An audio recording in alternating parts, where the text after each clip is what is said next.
जय जगन्नाथ बंधुगण आज आम जानिबा 9 मार्च 2024 सोमवार दिन द्वादश राशि राशिफल विषय रे।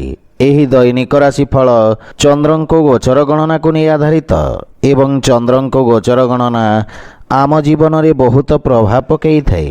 तो आसंतु सर्वप्रथमे जानिबा आजिर तिथि और राशि नक्षत्र विषय रे। आज होची 9 मार्च 2024 सोमवार चैत्र कृष्ण पक्ष षष्ठी रात्र 11 घंटा 28 मिनिट गते सप्तमी। आज विशाखा नक्षत्र दिवा 4 घंटा 12 मिनिट गते अनुराधा नक्षत्र। आज तुला चंद्र दिवा 9 घंटा 30 मिनिट गते बिछा चंद्र। आजिर सांवत्सरिक श्राद्ध षष्ठीर एकधिष्ट पार्वण। आजिर शुभ बेला प्रातः 6 घंटा 8 मिनिट रु 7 घंटा 43 मिनिट पर्यंत। आजिर सूर्योदय प्रातः 6 घंटा 8 मिनिट। आजिर सूर्यास्त संध्या 6 घंटा 1 मिनिट। आज सिंह कन्या और मकर राशि महिला मानक घात चंद्र एवं मिथुन राशि घात बार। आज निम्ब खाइबा निषिद्ध। तो बंधुगण आसंतु जानिबा आजिर राशिफल विषय रे। ता पूर्वरु आम चैनल को जो माने नुआ करी आछंती तळे थिवा लाल रंगर सब्सक्राइब बटन को दबाई आम चैनल को सब्सक्राइब करंतो ओ पाखरे थिवा घंटी बटन को दबाई ऑल रे सिलेक्ट करंतो काहेकि ना आमे अपलोड करिथवा प्रत्येक वीडियो रो नोटिफिकेशन आपण सर्वप्रथमे पाई परिबे। तो प्रथमे जानिबा मेष राशि विषय रे। आपणक राशि स्थान रु अष्टम भाव रे चंद्रदेवंको गोचर गुप्त शत्रु को सक्रिय करिबा। आपणक कार्यर अंतिम समय रे अवरोध उत्पन्न होई पारे।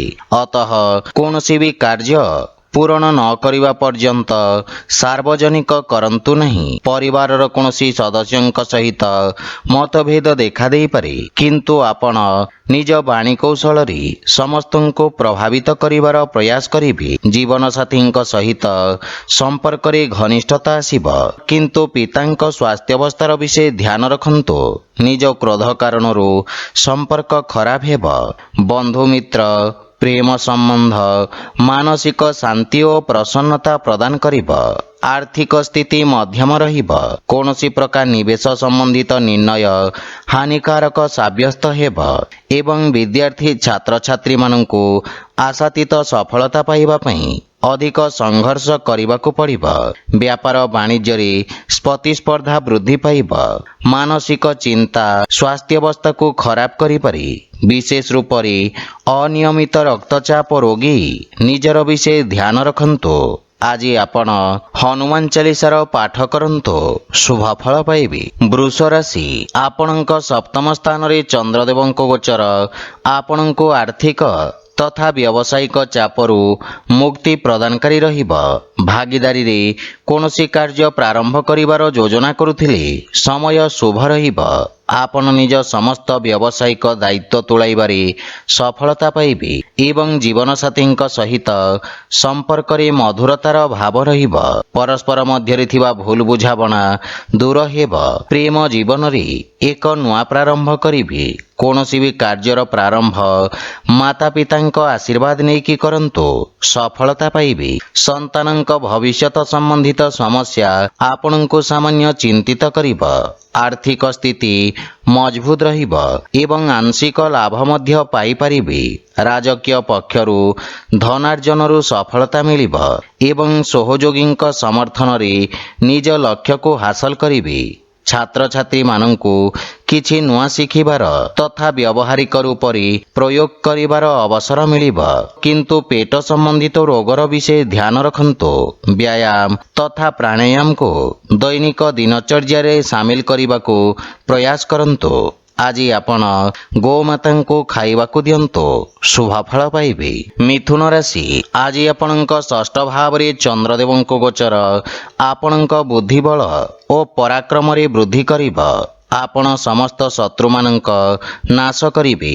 ଖାଦ୍ୟ ସମ୍ବନ୍ଧୀୟ ବ୍ୟାପାରୀମାନଙ୍କୁ ବିଶେଷ ଲାଭ ମିଳିବ। ଦୈନିକ ବ୍ୟବସାୟିକ ସ୍ଥିତି ସାମାନ୍ୟ ରହିବ ଏବଂ ସନ୍ତାନର ପ୍ରତୀକ୍ଷା କରିଥିବା ବ୍ୟକ୍ତିଙ୍କୁ ଶୁଭ ସମାଚାର ମିଳିବ। ଜୀବନସାଥୀଙ୍କ ସ୍ୱାସ୍ଥ୍ୟାବସ୍ଥାର ବିଶେଷ ଧ୍ୟାନ ରଖନ୍ତୁ। ପାରିବାରିକ ସୁଖ ସମୃଦ୍ଧିରେ ବୃଦ୍ଧି ଘଟିବ। ମାତା ପିତାଙ୍କ ସହଯୋଗ ପ୍ରାପ୍ତି ହେବ ତଥା ଭବିଷ୍ୟତ ଯୋଜନାରେ ଆପଣ ଚର୍ଚ୍ଚା କରିବେ ଏବଂ ସମସ୍ୟା ସମାଧାନର ରାସ୍ତା ଖୋଜିବେ। ପୈତୃକ ସମ୍ପତ୍ତି ମିଳିବାର ପୂର୍ଣ୍ଣ ଯୋଗ ରହିଛି। ଆର୍ଥିକ ସ୍ଥିତି ଉତ୍ତମ ଅନୁକୂଳ ରହିଛି ଏବଂ ସୁଖ ସୁବିଧାରେ ଧନର ଅପବ୍ୟୟ ଠାରୁ ଆପଣ ଦୂରେଇ ରୁହନ୍ତୁ। ନିଜ ବ୍ୟବସାୟର ବିସ୍ତାରରେ ନିବେଶ କରିବା ଲାଭପ୍ରଦ ହେବ। ବନ୍ଧୁମିତ୍ରଙ୍କ ସହଯୋଗରୁ ସମସ୍ତ କାର୍ଯ୍ୟରେ ସଫଳତା ପାଇବେ। ଛାତ୍ରଛାତ୍ରୀଙ୍କୁ ଗୁରୁଜନଙ୍କ ଆଶୀର୍ବାଦ ମିଳିବ ଏବଂ ସ୍ୱାସ୍ଥ୍ୟ ସମସ୍ୟାରେ ସୁଧାର ଆସିବ। ଶାରୀରିକ ବା ମାନସିକ ରୂପରେ ଆପଣ ସୁସ୍ଥ ଓ ସ୍ଫୂର୍ତ୍ତିବାନ ଅନୁଭବ କରିବେ। ଆଜି ଆପଣ ଭଗବାନ ସୂର୍ଯ୍ୟଦେବଙ୍କୁ ଜଳ ଅର୍ପଣ କରନ୍ତୁ, ଶୁଭଫଳ ପାଇବେ। କର୍କଟ ରାଶି, ପଞ୍ଚମ ଭାବରେ ଚନ୍ଦ୍ରଦେବଙ୍କ ଗୋଚର ସମସ୍ତ କ୍ଷେତ୍ରର ବିଦ୍ୟାର୍ଥୀମାନଙ୍କ ପାଇଁ ଶୁଭ ସମାଚାର ନେଇକି ଆସିବ ଏବଂ ମାନସିକ ଶାନ୍ତି ମିଳିବ ତଥା ଭବିଷ୍ୟତକୁ ନେଇଥିବା ଚିନ୍ତାର ସମାଧାନ ମିଳିବ। ଆପଣଙ୍କ ମହତ୍ୱାକାଂକ୍ଷା ଚରମରେ ରହିବ। ପରିବାରରେ ସୁଖଦ ବାତାବରଣ ଲାଗି ରହିବ। ଆପଣଙ୍କ ଭାଇ ଭଉଣୀଙ୍କ ସହିତ କିଛି ଅସାମଞ୍ଜସ୍ୟ ସ୍ଥିତି ଦେଖାଦେଇପାରେ, କିନ୍ତୁ ଚର୍ଚ୍ଚା ଦ୍ୱାରା ମତଭେଦ ଦୂର ହେବ। ମାନସିକ ଶାନ୍ତି ଓ ପ୍ରସନ୍ନତା ପ୍ରାପ୍ତି ହେବ। ପ୍ରେମ ସମ୍ବନ୍ଧରେ କିଛି ମନମାଳିନ୍ୟ ହେବାର ଆଶଙ୍କା ରହିଛି। ଆର୍ଥିକ ସ୍ଥିତିରେ ସୁଧାର ଆସିବ। ନଗଦ ଅର୍ଥ ସମସ୍ୟା ଦେଖାଦେଇପାରେ। ଆପଣଙ୍କ ମାନ ସମ୍ମାନ ଓ ପଦ ପ୍ରତିଷ୍ଠାରେ ବୃଦ୍ଧି ଘଟିବ। ସମାଜରେ ଆପଣ କିଛି ସକାରାତ୍ମକ ପରିବର୍ତ୍ତନ ଆଣିବେ ଏବଂ ତ୍ୱଚା ସମ୍ବନ୍ଧିତ ରୋଗରୁ ମୁକ୍ତି ମିଳିବ। ସ୍ୱାସ୍ଥ୍ୟାବସ୍ଥା ଉତ୍ତମ ଅନୁକୂଳ ରହିବ ଏବଂ ଆପଣଙ୍କ ଏକାଗ୍ରତାରେ ମଧ୍ୟ ବିକାଶ ହେବ। ଆଜି ଆପଣ ଅସହାୟ ବ୍ୟକ୍ତିଙ୍କୁ ସାହାଯ୍ୟ କରନ୍ତୁ, ଶୁଭଫଳ ପାଇବେ। ସିଂହ ରାଶି, ଆପଣଙ୍କ ଚତୁର୍ଥ ଭାବରେ ଚନ୍ଦ୍ରଦେବଙ୍କ ଗୋଚର ଆପଣଙ୍କ ସ୍ୱଭାବ ତଥା କାର୍ଯ୍ୟଶୈଳୀରେ ସ୍ୱ ଅବଲୋକନର ଅବସର ପ୍ରଦାନ କରିବ। ଭବିଷ୍ୟତ ଯୋଜନାର ବିଚାର କରିବେ, କିନ୍ତୁ କୌଣସି ଅବସରକୁ ହାତଛଡ଼ା କରନ୍ତୁ ନାହିଁ। ବିଦ୍ୟାର୍ଥୀ ଛାତ୍ରଛାତ୍ରୀମାନଙ୍କୁ ଅଧିକ ଆତ୍ମବିଶ୍ୱାସ କାରଣରୁ କ୍ଷତିର ସମ୍ଭାବନା ରହିଛି। ମାତାଙ୍କ ସହିତ କିଛି ବୈଚାରିକ ମତଭେଦ ଦେଖାଦେଇପାରେ। ଘରର ସାଜସଜ୍ଜା ଜନିତ ବ୍ୟୟରେ ବୃଦ୍ଧି ଘଟିବ।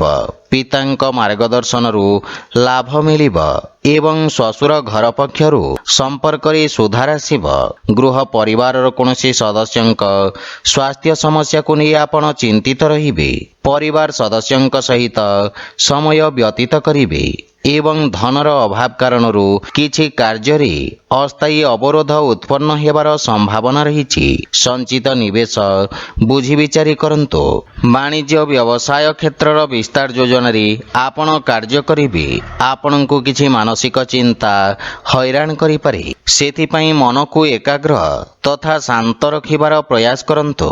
ଆଜି ଆପଣ ଓଂ ନମଃ ଶିବାୟ ମନ୍ତ୍ରର ଜପ କରନ୍ତୁ, ଶୁଭଫଳ ପାଇବେ। କନ୍ୟା ରାଶି, ଆପଣଙ୍କ ତୃତୀୟ ଭାବରେ ଚନ୍ଦ୍ରଦେବଙ୍କ ଗୋଚର ଆପଣଙ୍କ ବାଣୀକୁ ଚମତ୍କାରୀ ମଧୁରତା ପ୍ରଦାନ କରିବ।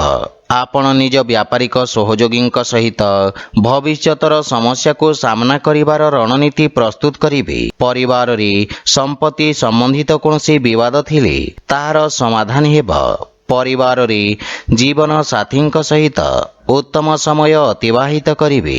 ଯଦି ବିବାହ ହେତୁ ପ୍ରୟାସରତ ଅଛନ୍ତି ତାହେଲେ ଆପଣ ସଫଳ ହେବେ ଏବଂ ଗୃହରେ ଧାର୍ମିକ ମାଙ୍ଗଳିକ କାର୍ଯ୍ୟକ୍ରମର ରୂପରେଖା ପ୍ରସ୍ତୁତ କରିବେ। ପିତାଙ୍କ ପୂର୍ଣ୍ଣ ସହଯୋଗ ଓ ଆଶୀର୍ବାଦ ପ୍ରାପ୍ତି ହେବ। ଆର୍ଥିକ ସ୍ଥିତି ଆହୁରି ସୁଦୃଢ଼ ହେବ ଏବଂ ନିବେଶରୁ ଆପଣ ଲାଭବାନ ହେବେ। ସମ୍ପତ୍ତିରେ ବୃଦ୍ଧି ଘଟିବ। ବନ୍ଧୁମିତ୍ର ତଥା ଯୋଗ୍ୟ ବ୍ୟକ୍ତିଙ୍କ ପରାମର୍ଶ ବ୍ୟବସାୟରେ ସହାୟକ ହେବ। ଭୂମି ଓ ଭବନ ଆଦି କ୍ଷେତ୍ରରେ ଆପଣ ସଫଳତା ପ୍ରାପ୍ତ କରିବେ। ମାତାଙ୍କ ସ୍ୱାସ୍ଥ୍ୟାବସ୍ଥାର ବିଶେଷ ଧ୍ୟାନ ରଖନ୍ତୁ। ଆଜି ଆପଣ ଓଂ ସଂ ଶନିଶ୍ଚରାୟ ନମଃ ମନ୍ତ୍ରର ଜପ କରନ୍ତୁ, ଶୁଭଫଳ ପାଇବେ। ତୁଳା ରାଶି, ଆପଣଙ୍କ ରାଶିରୁ ଦ୍ୱିତୀୟ ଭାବରେ ଚନ୍ଦ୍ରଦେବଙ୍କ ଗୋଚର ରୋଜଗାର ତଥା ବ୍ୟାପାର କ୍ଷେତ୍ରରେ ସହାୟକ ସାବ୍ୟସ୍ତ ହେବ ଏବଂ ସ୍ଥାୟିତ୍ୱ ପ୍ରଦାନ କରିବ। ଆପଣଙ୍କ ବାଣୀ ତଥା ଲେଖନୀରେ ମଧୁରତା ଓ ଆକର୍ଷଣର ସଞ୍ଚାର କରିବ। ଆପଣଙ୍କ କାର୍ଯ୍ୟର ସବୁ ଜାଗାରେ ପ୍ରଶଂସା ହେବ। ପାରିବାରିକ ଜୀବନରେ ସୁଖ ସମୃଦ୍ଧି ଲାଗି ରହିବ। ଜୀବନସାଥୀ ଆପଣଙ୍କ ସମ୍ମାନ କରିବେ ଏବଂ ସମ୍ପର୍କରେ ଘନିଷ୍ଠତା ଆସିବ। ଛୋଟ ଭାଇ ଭଉଣୀଙ୍କ ଠାରୁ ଆପଣଙ୍କୁ ସ୍ନେହ ମିଳିବ ଏବଂ ସେମାନେ ଆପଣଙ୍କ ଅନୁସରଣ କରିବେ। ପ୍ରେମ ସମ୍ବନ୍ଧ କ୍ଷେତ୍ରରେ ସମୟ ଅନୁକୂଳ ରହିବ। ପୂର୍ବରୁ ଦେଖାଦେଉଥିବା ସମସ୍ୟା ଦୂର ହେବ ଏବଂ ଆର୍ଥିକ ସ୍ଥିତି ଉତ୍ତମ ହେବ। ଆୟର ନୂଆ ସ୍ରୋତରୁ ଧନ ପ୍ରାପ୍ତିର ଯୋଗ ରହିଛି। ଅଧିକାରୀ ବର୍ଗଙ୍କ ଠାରୁ ଆପଣଙ୍କୁ ସମ୍ମାନ ମିଳିବ। ଛାତ୍ରଛାତ୍ରୀମାନେ ନିଜକୁ ଉଚିତ ରୂପରେ ବ୍ୟକ୍ତ କରିପାରିବେ ଏବଂ ଉନ୍ନତିର ମାର୍ଗ ପ୍ରଶସ୍ତ ହେବ। ସ୍ୱାସ୍ଥ୍ୟାବସ୍ଥା ଉତ୍ତମ ଅନୁକୂଳ ରହିବ ଏବଂ ଶ୍ୱାସ ସମ୍ବନ୍ଧିତ ରୋଗରେ ସୁଧାର ଆସିବ। ଆଜି ଆପଣ ଓଂ ଆଦିତ୍ୟାୟ ନମଃ ମନ୍ତ୍ରର ଜପ କରନ୍ତୁ, ଶୁଭଫଳ ପାଇବେ। ବିଛା ରାଶି, ଆପଣଙ୍କ ରାଶି ସ୍ଥାନରେ ଚନ୍ଦ୍ରଦେବଙ୍କ ଗୋଚର ଆପଣଙ୍କ ବ୍ୟକ୍ତିତ୍ୱରେ କିଛି ନୂଆ ପରିବର୍ତ୍ତନ ଯୋଡ଼ିବ। ଆପଣଙ୍କ କାର୍ଯ୍ୟକ୍ଷେତ୍ରରେ ସହଯୋଗୀ ବା ଅଧିକାରୀ ଆପଣଙ୍କ ପକ୍ଷରୁ ସହାୟତାର ଅପେକ୍ଷା କରିବେ। ଶିକ୍ଷା କ୍ଷେତ୍ରରେ ଯୋଡ଼ି ହୋଇଥିବା ବ୍ୟକ୍ତିଙ୍କ ପାଇଁ ସମୟ ଶୁଭ ରହିବ। ପରିବାରରେ ଆପଣଙ୍କ ମାନ ସମ୍ମାନ ବୃଦ୍ଧି ପାଇବ। ସନ୍ତାନ ଆପଣଙ୍କ ଆଜ୍ଞାର ଅନୁପାଳନ ତଥା ଅନୁସରଣ କରିବେ ଏବଂ ଜୀବନସାଥୀ ଆପଣଙ୍କ ଅନୁଭବର ଆଦର କରିବେ। ପରିବାରରେ ଯଦି କୌଣସି ମତଭେଦ ପୂର୍ବରୁ ରହିଥାଏ ତାହାର ଆଜି ନିବାରଣ ହୋଇପାରେ। ପ୍ରେମ ଜୀବନରେ ମଧୁରତା ଆସିବ। ବଡ଼ ଭାଇ ଭଉଣୀ ତଥା ପରିବାରର ବରିଷ୍ଠ ସଦସ୍ୟଙ୍କ ସ୍ୱାସ୍ଥ୍ୟାବସ୍ଥାର ବିଶେଷ ଧ୍ୟାନ ରଖନ୍ତୁ। ଆର୍ଥିକ ସ୍ଥିତି କ୍ଷେତ୍ରରେ ସୁଧାର ଆସିବ ଏବଂ ସଞ୍ଚୟ କରିବାର ପ୍ରୟାସ କରି ଆପଣ ସଫଳ ହେବେ। ଆପଣ ନିଜ ଭବିଷ୍ୟତର ଆର୍ଥିକ ଆବଶ୍ୟକତା ପ୍ରତି ସଜାଗ ରହିବେ। ସ୍ୱାସ୍ଥ୍ୟାବସ୍ଥା ଉତ୍ତମ ଅନୁକୂଳ ରହିବ, କିନ୍ତୁ ଆବଶ୍ୟକ ଥିଲେ ଯାତ୍ରା କରନ୍ତୁ। ଆଜି ଆପଣ ଭଗବାନ ଗଣେଶଙ୍କୁ ଦୁବ ଅର୍ପଣ କରନ୍ତୁ, ଶୁଭଫଳ ପାଇବେ। ଧନୁରାଶି, ଆପଣଙ୍କ ରାଶିରୁ ଚନ୍ଦ୍ରମାଙ୍କ ଦ୍ୱାଦଶ ଭାବରେ ଗୋଚର ଆପଣଙ୍କୁ ମାନସିକ ବିଚଳିତ କରିବ। ଖର୍ଚ୍ଚରେ ସାମାନ୍ୟ ବୃଦ୍ଧି କାରଣରୁ ମନ ବ୍ୟଥିତ ରହିପାରେ। ବ୍ୟାପାର ବାଣିଜ୍ୟ ସାମାନ୍ୟ ରହିବ। ସାମାଜିକ ସେବାରେ ତନ ମନ ଓ ଧନରୁ ସହଯୋଗ ଦେବେ, କିନ୍ତୁ ବାଣୀରେ ନିୟନ୍ତ୍ରଣ ବଜାୟ ରଖନ୍ତୁ। କାର୍ଯ୍ୟକ୍ଷେତ୍ରରେ ଅନାବଶ୍ୟକ ବାଦବିବାଦରୁ ଆପଣ ଦୂରେଇ ରୁହନ୍ତୁ। ପାରିବାରିକ ସଦସ୍ୟଙ୍କ ସହଯୋଗ ମିଳିବାରେ ସମସ୍ୟା ଦେଖାଦେବ ଏବଂ ପାରିବାରିକ ଖର୍ଚ୍ଚରେ ନିୟନ୍ତ୍ରଣ କରିବାର ଆବଶ୍ୟକତା ରହିଛି। ଘର ପରିବାରର ସମସ୍ତ ସମସ୍ୟାର ସମାଧାନ ଧୈର୍ଯ୍ୟ ସହିତ କରିବାରେ ଆପଣ ସଫଳ ହେବେ। ପ୍ରେମ ଜୀବନ ସୁଖଦ ଅନୁଭୂତି ପ୍ରଦାନ କରିବ ଏବଂ ନଗଦ ଧନର ଅଭାବ ସାମ୍ନା କରିବାକୁ ପଡ଼ିବ। ଅର୍ଥ ସମ୍ବନ୍ଧିତ ଚିନ୍ତା ଆପଣଙ୍କୁ ଚିନ୍ତିତ କରିବ। ସେଥିପାଇଁ ଆର୍ଥିକ ଦେବାନେବାରେ ସାବଧାନ ରହିବାର ଆବଶ୍ୟକତା ରହିଛି। ବିଦ୍ୟାର୍ଥୀ ଛାତ୍ରଛାତ୍ରୀମାନଙ୍କୁ ଏକାଗ୍ରତା ବଜାୟ ରଖିବାରେ ସଂଘର୍ଷ କରିବାକୁ ପଡ଼ିବ। ମାନସିକ ଚିନ୍ତା ଆପଣଙ୍କ ସ୍ୱାସ୍ଥ୍ୟ ସମ୍ବନ୍ଧିତ କଷ୍ଟର କାରଣ ହୋଇପାରେ। ଆଖି ତଥା ରକ୍ତ ସମ୍ବନ୍ଧିତ ରୋଗରୁ ଆପଣ ବିଶେଷ ସାବଧାନ ରୁହନ୍ତୁ। ଆଜି ଆପଣ ହନୁମାନ ଚାଳିଶାର ପାଠ କରନ୍ତୁ, ଶୁଭଫଳ ପାଇବେ। ମକର ରାଶି, ଆପଣଙ୍କ ଏକାଦଶ ଭାବରେ ଚନ୍ଦ୍ରଦେବ ଗୋଚର କରୁଛନ୍ତି। ସେଥିପାଇଁ ଆପଣଙ୍କ ଭାଗ୍ୟରେ ବୃଦ୍ଧି ଘଟିବ ଏବଂ ଉତ୍ତମ ଲାଭର ସ୍ଥିତି ଆପଣଙ୍କୁ ପୂର୍ଣ୍ଣ ସହଯୋଗ କରିବ। ବ୍ୟବସାୟର ସ୍ଥିତି ଉତ୍ତମ ଅନୁକୂଳ ରହିବ। କାର୍ଯ୍ୟକ୍ଷେତ୍ରରେ ଦେଖାଦେଉଥିବା ବାଧାବିଘ୍ନ ଦୂର ହେବାକୁ ଲାଗିବ। ପରିବାର ସଦସ୍ୟଙ୍କ ପୂର୍ଣ୍ଣ ସହଯୋଗ ପ୍ରାପ୍ତି ହେବ। ଆପଣଙ୍କ ବ୍ୟବହାର କୁଶଳତା ତଥା କର୍ମଠତା କାର୍ଯ୍ୟକ୍ଷେତ୍ରରେ ସହାୟକ ସିଦ୍ଧ ହେବ। ଭାଇ ଭଉଣୀଙ୍କ ପୂର୍ଣ୍ଣ ସହଯୋଗ ପ୍ରାପ୍ତି ହେବ। ପ୍ରେମ ଜୀବନରେ ନୂଆ ଅନୁଭବ କରିବେ। କୌଣସି ଶୁଭ ସମାଚାର ପାଇ ମନରେ ପ୍ରସନ୍ନତାର ଭାବ ରହିବ। ପାରିବାରିକ ବାତାବରଣ ସୁଖଦ ରହିବ ଏବଂ ନୂଆ ସମ୍ପର୍କ ସ୍ଥାପନ ହେବ। ସଞ୍ଚିତ ଯୋଜନାରେ ନିବେଶ କରିବା ପାଇଁ ଉତ୍ତମ ଅନୁକୂଳ ସମୟ, କିନ୍ତୁ ଅନାବଶ୍ୟକ ଖର୍ଚ୍ଚରେ ବିଶେଷ ସାବଧାନ ରୁହନ୍ତୁ। ରାଜନୀତିରେ ଜଡ଼ିତ ବ୍ୟକ୍ତିଙ୍କୁ କିଛି ନୂଆ ଅବସର ମିଳିବାର ସମ୍ଭାବନା ରହିଛି। କୌଣସି ଘାତକ କାର୍ଯ୍ୟଠୁ ଆପଣଙ୍କୁ ଆଜି ଦୂରେଇ ରହିବା ଉଚିତ। ଆଜି ଆପଣଙ୍କ ସ୍ୱାସ୍ଥ୍ୟାବସ୍ଥା ଉତ୍ତମ ଅନୁକୂଳ ରହିବ, କିନ୍ତୁ ପିତାଙ୍କ ସ୍ୱାସ୍ଥ୍ୟାବସ୍ଥାର ବିଶେଷ ଧ୍ୟାନ ରଖନ୍ତୁ।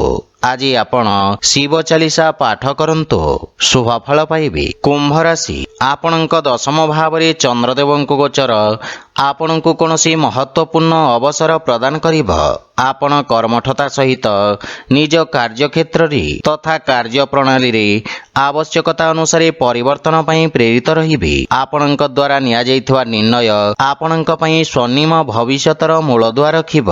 ଜୀବନସାଥୀ ଆପଣଙ୍କ ସମସ୍ତ ପ୍ରୟତ୍ନରେ ଆପଣଙ୍କ ପୂର୍ଣ୍ଣ ସହଯୋଗ କରିବେ ଏବଂ ସନ୍ତାନଙ୍କ ଭବିଷ୍ୟତ ପ୍ରତି ଆପଣ ଚିନ୍ତିତ ହେବେ। ପାରିବାରିକ ସ୍ଥିତି ଆପଣଙ୍କ ସପକ୍ଷରେ ରହିବ ଏବଂ ପିତାଙ୍କ ମାର୍ଗଦର୍ଶନ ବା ସହଯୋଗ ମିଳିବ। ଭାଇ ଭଉଣୀଙ୍କ ସମ୍ପର୍କରେ ସୁଧାର ଆସିବ। ପ୍ରେମ ଜୀବନରେ ଅଧିକ ଉପେକ୍ଷା ନିରାଶାର କାରଣ ହୋଇପାରେ ଏବଂ ଲାଭର ସ୍ଥିତି ଉତ୍ତମ ଅନୁକୂଳ ରହିବ। ଆୟର ନୂଆ ସ୍ରୋତର ବିକାଶ ହେବ। ଛାତ୍ରଛାତ୍ରୀମାନେ ଭବିଷ୍ୟତର ଆବଶ୍ୟକତା ଅନୁସାରେ ନିଜ ବ୍ୟବସାୟ ତଥା ଅନୁରୂପ ଆବଶ୍ୟକ କୌଶଳର ଚୟନ କରିବେ। ସ୍ୱାସ୍ଥ୍ୟାବସ୍ଥା ଉତ୍ତମ ଅନୁକୂଳ ରହିବ ଏବଂ ଆପଣ ଶାରୀରିକ ରୂପରେ ନିଜକୁ ସମର୍ଥ ବା ଉର୍ଜାବାନ ଅନୁଭବ କରିବେ। ଆଜି ଆପଣ ବଜରଙ୍ଗ ବାଣ ପାଠ କରନ୍ତୁ, ଶୁଭ ଫଳ ପାଇବେ। ମୀନ ରାଶି, ଆଜି ଆପଣଙ୍କ ଭାଗ୍ୟ ଆପଣଙ୍କ ସପକ୍ଷରେ ରହିବ। ପୂର୍ବରୁ ଅଟକି ରହିଥିବା କାର୍ଯ୍ୟରେ ଗତି ଆସିବ, କିନ୍ତୁ କିଛି ମାନସିକ ଚିନ୍ତା ଲାଗି ରହିପାରେ। ଆପଣ ପରାକ୍ରମୀ ତଥା କର୍ମଠ ରହିବେ। କାର୍ଯ୍ୟକ୍ଷେତ୍ରରେ ସମସ୍ତ ବାଧା ଦୂର କରି ଆପଣ ସଫଳତା ପାଇବେ। ବ୍ୟବସାୟିକ ବ୍ୟସ୍ତତା କାରଣରୁ ପରିବାରରେ କମ୍ ସମୟ ଦେବେ, କିନ୍ତୁ ପରିବାରର ପୂର୍ଣ୍ଣ ସହଯୋଗ ମିଳିବ ଏବଂ ଜୀବନସାଥୀଙ୍କ ସହିତ ସମ୍ପର୍କରେ ସୁଧାର ହେବ। ପ୍ରେମ ଭାବ ବୃଦ୍ଧି ପାଇବ।